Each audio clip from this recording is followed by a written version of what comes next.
They thought firing me would bury me. They thought stealing my work and destroying my life would keep me silent forever. But 7 years later, as I walk into the executive suite they once whispered about, I discover a secret so dark, so personal, that even I wasn't prepared for the truth, or the face behind it. Before we begin, let me know where you're watching from in the comments, hit like, and subscribe for more jaw-dropping stories. The stale scent of old paper and new fear still clings to me sometimes. A phantom reminder of that October day 7 years ago when the HR lady, a woman named Denise who avoided eye contact like I carried a plague, handed me the envelope. Restructuring, she'd mumbled, the corporate euphemism for, you're a 53-year-old black woman. And we found someone younger and cheaper. But the sting wasn't just the job, it was the deafening silence from my circle. Keisha, my supposed best friend since college, had a family emergency that week and couldn't answer my calls, though her Instagram feed later showed a suspiciously high-quality photo of her sipping champagne on a yacht. A yacht I knew her husband couldn't afford on his salary alone. Marcus, who I'd helped draft every single presentation that got him promoted, sent a perfunctory text that read, "Sorry for your loss," which was chillingly impersonal, as if a pet had died, not my entire financial stability. That was the first hairline fracture in the foundation of our friendship, the tiny, almost invisible crack that let the cold air of suspicion creep in. The real mystery, the one that kept me up at night and fueled the dark, quiet ambition growing in my soul, wasn't why they abandoned me, but how they all managed to disappear simultaneously. It was too coordinated, too clean, like a scene choreographed by an unseen hand. Keisha, Marcus, and even little Tiffany, the one I mentored, all vanished the moment the axe fell. It wasn't just avoidance. It felt like a silent, unanimous vote. A prearranged exit strategy. I found myself looking through old photos, searching their faces for a tell, a hint of the duplicity that must have been lurking there all along, hidden behind forced smiles and shared laughter. What if the restructuring wasn't random? What if they knew before I did? This nagging suspicion festered, becoming the relentless motor that drove my every choice, every sleepless night spent studying corporate finance and leadership strategy, all leading to this moment, this very building, where the air conditioning feels like a deliberate chill against my skin. The fear of being abandoned again, of being seen as disposable, was replaced by a rigid resolve. I had to know the truth, not just for revenge, but to finally understand the silent pact they'd made against me.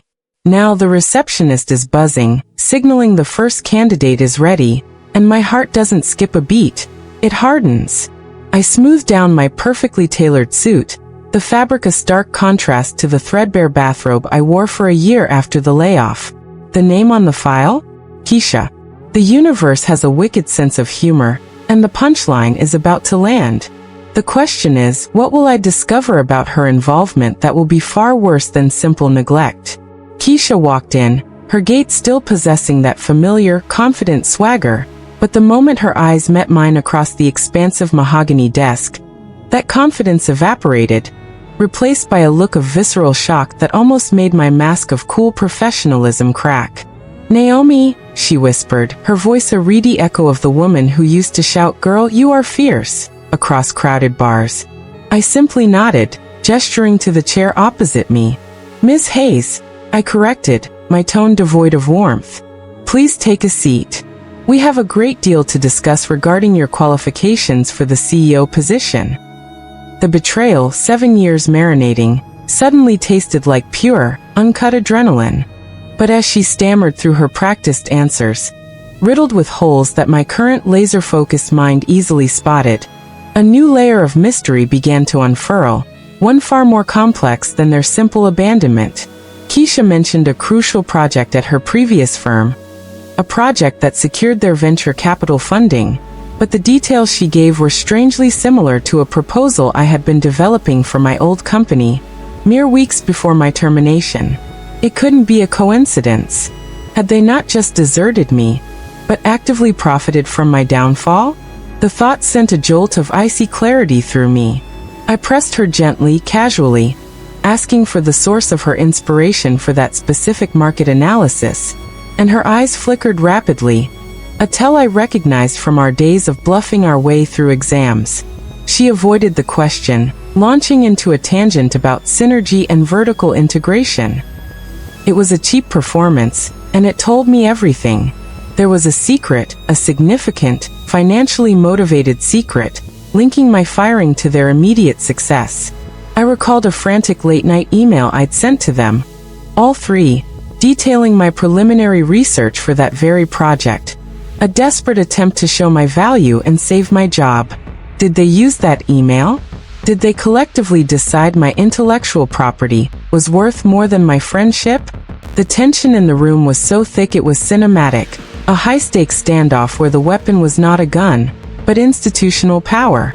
I noted the date of her firm's successful funding round. It was 2 weeks after my termination. Too perfect. I leaned forward, my voice dropping to a low, dangerous register. "Ms. Hayes," I stated, picking up her resume and placing it back down. "Your references are impeccable, yet your explanation of the market trajectory is, frankly, weak. I expected more from someone who claims to have driven this success." Her composure finally broke, a silent tear tracking a path through her expertly applied foundation.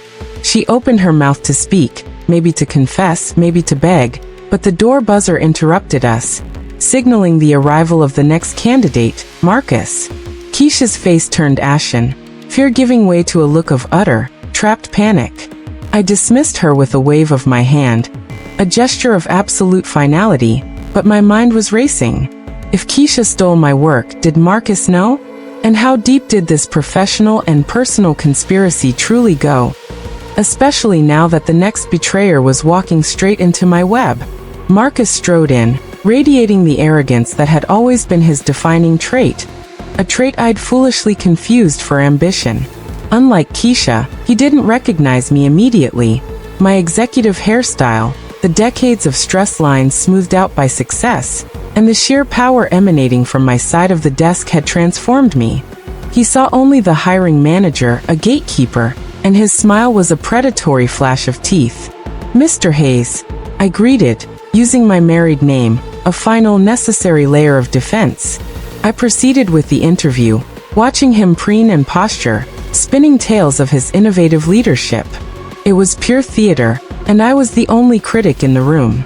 But when I steered the conversation to a specific acquisition strategy, a strategy one had conceptualized, he paused, his eyes narrowing slightly, a flicker of doubt crossing his face. I didn't press.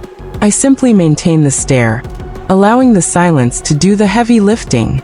Finally, he spoke, detailing the strategy flawlessly, but adding a detail about the initial scouting mission that I never would have known. It was an intimate, non-public detail involving a legal hurdle that had been quietly resolved. That moment was the third, and most devastating, crack in the foundation of my understanding. They didn't just steal my work. They had access to confidential corporate information after I was fired. Information that pointed to a breach that was far beyond the scope of a simple friend betrayal. This was corporate espionage, a sophisticated, calculated attack, and I, the laid-off employee, had been framed as the fall guy, the easiest person to discard and pin the blame on for any future leaks. The emotional pain was staggering, not just the sting of their personal cruelty, but the horrifying realization that my career wasn't just stalled. It was sabotaged by a well-orchestrated, criminal conspiracy orchestrated by the people I trusted most. My hands, resting on the desk, trembled almost imperceptibly, and I quickly clasped them under the surface, channeling the rising tide of fury into a cold, diamond-hard focus. I had to know who else was involved. I had to know who their contact was on the inside after I left. I casually mentioned the name of the former CEO, Mr. Hawthorne, an old, eccentric man who'd always been fond of me, but had abruptly resigned 2 months after my firing, citing health issues. Marcus's composure completely dissolved this time. His jaw went slack, and the color drained from his face until he looked like a ghost. You know Mr. Hawthorne?" he choked out. The terror in his eyes was genuine, not the feigned anxiety of an unprepared candidate. but the stark, animalistic fear of a criminal caught in the act. The implication hung heavy in the air. Hawthorne's resignation was not due to health, but was somehow tied to my termination and their subsequent theft. A new name surfaced in my mind. Tiffany, the mentee, the quiet one who had access to Hawthorne's calendar and private files. I dismissed Marcus with a chillingly polite, "Thank you for your time, Mr. Hayes. We will be in touch." But as he stumbled out, his professionalism utterly shattered. I knew the game had fundamentally changed. This wasn't about revenge anymore. It was about uncovering a massive corporate and personal crime that stretched far deeper than a yacht and a stolen proposal. I am the CEO, the hunter, but now I fear I've just become the target of forces far more powerful. Forces that silence loosens permanently. And Tiffany? She's the next interview, and I just saw a police car pull up outside the building. The siren's wail was muffled, a distant, ominous sound filtering through the thick, soundproof walls of the executive suite. But for me, it sounded like a choir of vindication singing my name. Marcus had left a chilling trail of fear in his wake, confirming that the scope of their crime went far beyond petty theft. I needed to act fast, to gather the final piece of the puzzle. Tiffany, the innocent mentee, the quiet mouse who always had her head down, was now the key to unlocking the true orchestrator of my professional execution. I pulled up her file on the sleek, black monitor, and the familiar, almost maternal affection I once held for her warred viciously with the cold, calculating rage of the CEO. Her resume looked perfect, too perfect, chronicling a meteoric rise that paralleled my own devastating fall. It was during a deep dive into the archived corporate records on my secure terminal, a system only I, as the CEO, could access, that I found the first tangible evidence linking Tiffany to the breach. I cross-referenced the legal hurdle detail Marcus mentioned with internal security logs. Bingo! On the night before my termination was finalized, Tiffany, using her access as an administrative assistant to the former CEO, Mr. Hawthorne, had downloaded a massive file package titled Project Phoenix Protocols, which contained my entire intellectual property and all confidential internal legal documents. The download was immediately deleted from the server log, but the metadata trail, a tiny digital fingerprint, had been overlooked. The file was transferred to an external drive. I felt the air tighten in my lungs. This wasn't just a betrayal. This was the ultimate manipulation, a masterclass in silent sabotage orchestrated by the one person I had trusted to carry my legacy. I remembered buying her a small gold locket for her graduation, a token of belief, and now I saw the gleam of pure, untainted avarice in her old-school photo. The police presence outside was growing, the sirens no longer distant but immediate, and I realized they weren't here for Marcus or Keisha's petty crimes. They were here for the massive financial fraud I was inadvertently exposing. The stakes had been raised from personal vendetta to corporate felony, and I was holding the smoking gun. Just as I hit the print button on the damning evidence, my internal office line rang, displaying a restricted number. I hesitantly picked up, only to hear a heavily disguised, digitally warped voice whisper one chilling phrase. "Naomi, you shouldn't have come back." The anonymous threat was a direct line to the conspiracy, confirming that someone high up was watching my every move, and the police outside weren't protection. They were a distraction, or worse, part of the trap. I quickly unplugged the phone and locked the office door, the fear of exposure momentarily outweighing the thrill of the hunt. I knew Tiffany was the next candidate, and she was walking into a room armed with the knowledge of her specific crime.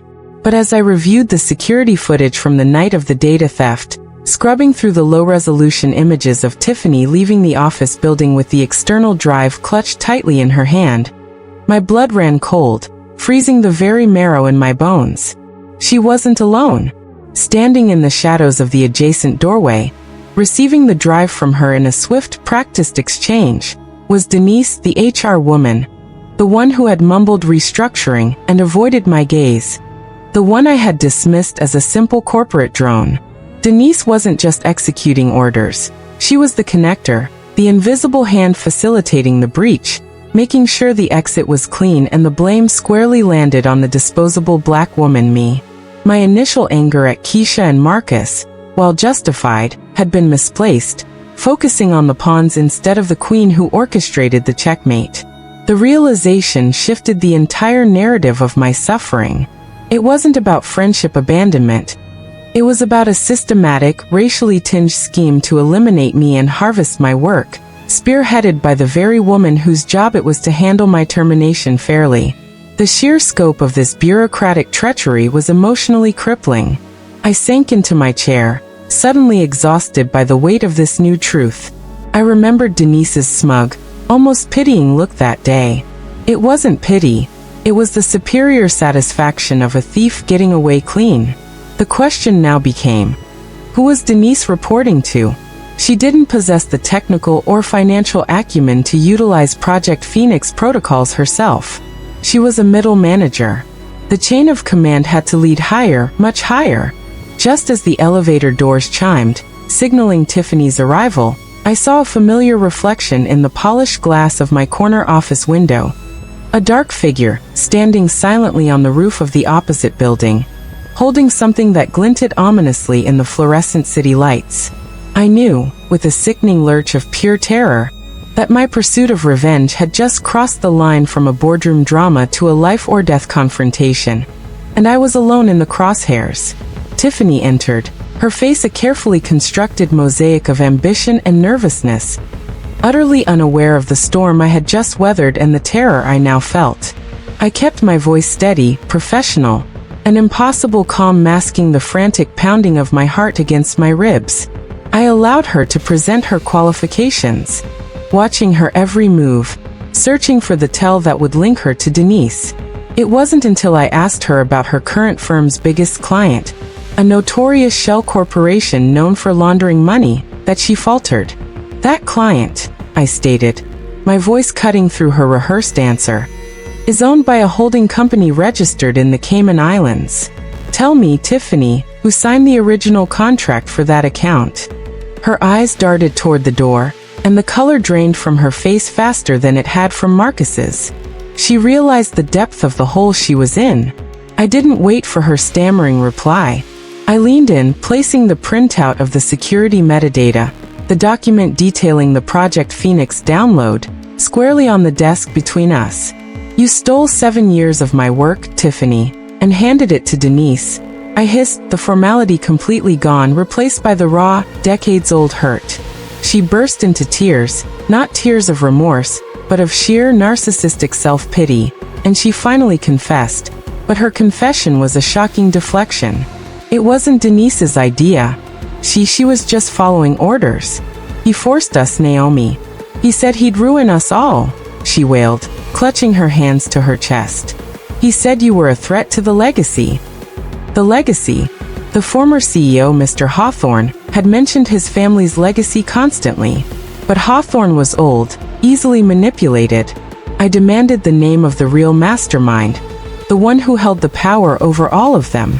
Tiffany choked on the name, her body shaking violently, as if physically unable to utter the truth. Just then, the office intercom crackled to life, an unauthorized connection overriding the system. The same digitally warped voice from the phone call boomed through the speakers, paralyzing us both. You want the real name, Naomi? Look at the picture on your desk. The one you never took down. My eyes snapped to the only personal item I allowed in the sterile office, a framed, faded photo of my late husband, taken shortly before his sudden, unexplained death 2 years after my firing. A death the police ruled an accidental overdose. The photo of my husband, Charles, had always been my silent anchor, a painful reminder of the second devastating loss that followed the first, the loss of my job. Now, the disembodied voice was drawing a chilling line between the corporate conspiracy and my personal tragedy. I snatched the frame, my fingers white-knuckled against the glass, searching the smiling face of the man I loved for any hint of darkness, any shadow of a secret I might have missed. He had been so supportive after my firing, helping me navigate the initial financial collapse, but he had also become strangely secretive, leaving the house late at night for meetings he never elaborated on. Could he have been involved? Was my entire life a lie? Tiffany, seeing my paralyzing shock, seized the moment, gasping out the rest of the twisted truth. Charles was the one who sold the initial information to Denise. He was in debt, Naomi. Massive gambling debt. He traded your work and your confidential access for enough money to pay off his bookies. He knew they were going to fire you, and he told them you wouldn't fight back, that you'd just roll over and disappear. The air in the room became poisonous, every breath a stab of agonizing realization. My perfect marriage, the man I grieved for, the one I thought was my only refuge, was the original betrayer, the architect of my downfall, selling me out piece by piece. The subsequent abandonment by Keisha, Marcus, and Tiffany was just a natural consequence of the hole Charles had dug. His sudden death wasn't an accident. It was a convenient erasure of the most critical loose end in a conspiracy now spanning years. The shock twisted the deep, emotional pain of my firing into something unrecognizable. A cold, fierce rage that felt like it could melt steel. But who was the voice? Who killed Charles to keep the secret? The intercom crackled again, and the voice, less distorted this time, spoke directly to me, revealing a proximity that sent shivers down my spine. Charles was weak, Naomi. He tried to double-cross me. He should have known better than to trust a rival CEO. I glanced up, seeing the police lights flashing fiercely through the window, reflecting off the dark figure on the neighboring roof, and in that instant, I saw the figure raise a weapon, not a gun but a small specialized drone. My life, and the corporate empire I had clawed my way back to build, was about to be obliterated by the final, terrifying piece of this shattered puzzle. The term rival CEO hammered against my skull, narrowing the field of suspects dramatically. I was the newly installed CEO of Apex Global. My most vicious, long-standing competitor was Julian Vance of Titan Corp, a man whose ambition was only outmatched by his notorious ruthlessness. Vance was obsessed with acquiring Apex Global's intellectual property, specifically the Project Phoenix protocols, which was a blueprint for a revolutionary, multi-billion-dollar technology. My husband, Charles, in his desperation, had not just sold my work. He had sold it to the enemy, allowing Vance to not only profit but to orchestrate a hostile takeover from the shadows. I gripped Tiffany's arm, her tears now inconsequential, her terror irrelevant compared to the threat looming outside. Vance. Is it Julian Vance? Tell me. I demanded, shaking her slightly. Tiffany, driven to the point of hysteria, could only nod frantically. Yes. He told us to make sure you were eliminated, that your termination had to be a personal and professional collapse, so you could never challenge him again. He promised us positions in the new Titan structure. The full, agonizing truth was finally laid bare. My friends were disposable foot soldiers in Vance's war against my company, and Charles was the turncoat who opened the gates. The pain of my husband's betrayal, compounded by the knowledge that his death was murder, a corporate execution, ignited a fire in my soul that was colder and more dangerous than simple revenge. It was justice. I knew I couldn't trust the local police outside. If Vance was involved, the entire operation was compromised. I needed to use the one weapon Vance didn't know I possessed, my new executive power. I raced to my computer, simultaneously activating the building lockdown sequence and sending a pre-written, encrypted emergency broadcast to the board of directors, detailing the evidence of corporate espionage and my husband's murder, linking it all directly to Julian Vance and Titan Corporation. As I hit send, the lights flickered, plunged the office into temporary darkness, and the digital voice returned, this time with a bone-chilling clarity that was almost right beside me. Too late, Naomi. The board is already assembled, and I'm chairing the emergency meeting. They already voted for your immediate removal. You're fired. Again. I looked up, and through the glass wall of the conference room, visible just down the hallway, silhouetted against the bright emergency lights of the city, stood the figure of a man, his face slowly turning toward me, his hand resting on the back of the chairman's empty seat.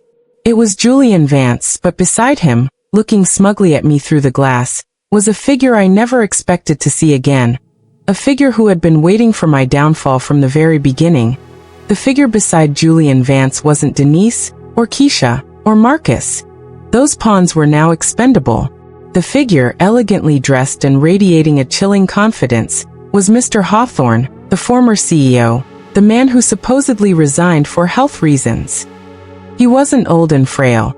He was sharp, powerful, and utterly ruthless.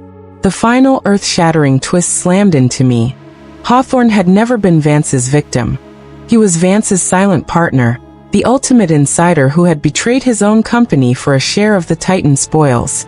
Hawthorne's resignation was a smokescreen, allowing him to quietly transition into a powerful, executive role at Titan, all while planting Denise and Charles through his debt as the final nails in my corporate coffin.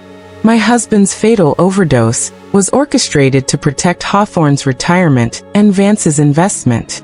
The rival CEO was Vance, but the puppet master was the mentor I had once revered. The sheer audacity of the conspiracy, my career, my marriage, my grief, all meticulously engineered by the two people I least suspected, left me momentarily paralyzed, the magnitude of the betrayal crushing the last vestige of my emotional resilience. Tiffany, seeing the hopelessness of the situation, bolted for the door, hoping to melt into the chaos. But I didn't chase her. My focus was locked on Hawthorne. He smiled, a thin, cruel slash across his face, and mouthed the words, "You never saw me coming, Naomi." But the paralysis was fleeting. I was a black woman who had survived corporate warfare, betrayal, and murder. I was the CEO, and I had one last move. Ignoring the screaming alarms and the flashing lights, I walked calmly to the massive, leather-bound corporate ledger I kept in my office safe. The one document that listed the true, often hidden, shareholders of Apex Global. I ripped out the last page, the page detailing the ownership percentages, and holding the ledger like a shield, I stepped out into the hallway, walking toward the conference room where Vance and Hawthorne waited. "You thought you had the votes, Julian," I called out, my voice ringing with authority. "But you didn't check the ownership transfer I executed 1 hour ago." I held up the page, which clearly detailed the transfer of the 51% controlling stake from the anonymous holding company Vance thought he controlled, to the Naomi Hayes Revocable Trust. I hadn't just been interviewing them. I had been buying their company out from under them. "You're fired," I declared, my voice a final, definitive sentence. But before I could savor the look of pure, incandescent horror on Hawthorne's face, the lights went out for good, and a heavy, metallic slam echoed down the hallway. I was locked in the building, alone, with two dangerous murderers and a hostile board. The next move wasn't mine to make. The heavy metallic slam of the electronically locked door echoed through the silent, dark executive floor, sealing Naomi in with her enemies. For a chilling moment, the only sound was the high-pitched ringing of the emergency alarm and the rapid, shallow breaths of Julian Vance and Mr. Hawthorne, whose smug confidence had just shattered into utter, incandescent fury. Hawthorne lunged first, a primal snarl on his face, attempting to snatch the ledger page. But Naomi, years of grief and betrayal finally crystallizing into pure, lethal focus, was faster. She sidestepped, bringing the solid leather-bound ledger up and across in a vicious, economy of motion strike that caught Hawthorne squarely under the chin. He stumbled back, concussed, collapsing in a heap against the conference room door, the sound of his head hitting the glass a sickening punctuation mark. Vance, the calculating CEO, recognized the futility of brute force. He pulled out his phone, his face pale in the emergency light, and hissed, "You're still locked in, Naomi. You can't prove murder. And the board will never honor this transfer. I'll have a dozen injunctions filed by dawn." "It doesn't matter." Naomi's voice was steady, a low, dangerous alto. "I wasn't waiting for the board, Julian. The Project Phoenix protocols you stole included the code for the contingency acquisition sequence." As she spoke, the emergency lights flickered, not failing but changing color, shifting from urgent red to a steady, commanding Apex Global Blue. When I executed the controlling stake transfer, I didn't just buy the shares. I triggered a silent, hostile takeover of your company, Titan Corporation. The minute the transfer finalized, my code executed, freezing all Titan assets and installing a shadow board I've been building for 2 years. Vance stared, his composure finally dissolving, realizing that Naomi's revenge was actually a corporate annexation. She hadn't just saved her company, she had taken his. The drone you used to kill my husband is currently being tracked by the FBI, who I notified just before locking the building. Consider this your final board meeting, Mr. Vance. Minutes later, the police, having received Naomi's preemptive, encrypted distress call detailing the hostile takeover and the confirmed location of 2 corporate espionage suspects, Vance and Hawthorne, bypassed the lockdown. Naomi walked out into the flashing lights, stepping over the crumpled, whimpering figure of Hawthorne, her tailored suit immaculate, her face cold. The lead investigator, whose familiar face had bothered her since the hook, approached her. He wasn't a stranger. He was Detective Reynolds, the officer who had hastily closed Charles's accidental overdose case. He stared at the men being cuffed, and then at her, and his eyes held a complex mixture of shame and respect. "Miss Hayes," he said quietly, "Charles, he came to me right before he died. He was going to confess everything. He said he had made a terrible mistake, but I didn't believe him. I closed the case too soon." He had known, or at least suspected, the truth. His painful familiarity was the shame of inaction. Naomi simply nodded, her gaze sweeping past him to the newly cleared skyline. The weight of her grief and the fierce, burning need for justice had been met, not with a glass of champagne, but with the cold, hard steel of institutional power. She had lost her husband to his weakness and his killers, and her friends to their greed, but she walked away from the wreckage as the undisputed queen of Apex Global, the one who had seen her empty desk and built an empire from the ashes. The weeping was over. The whispers of the executive suite now belonged only to her.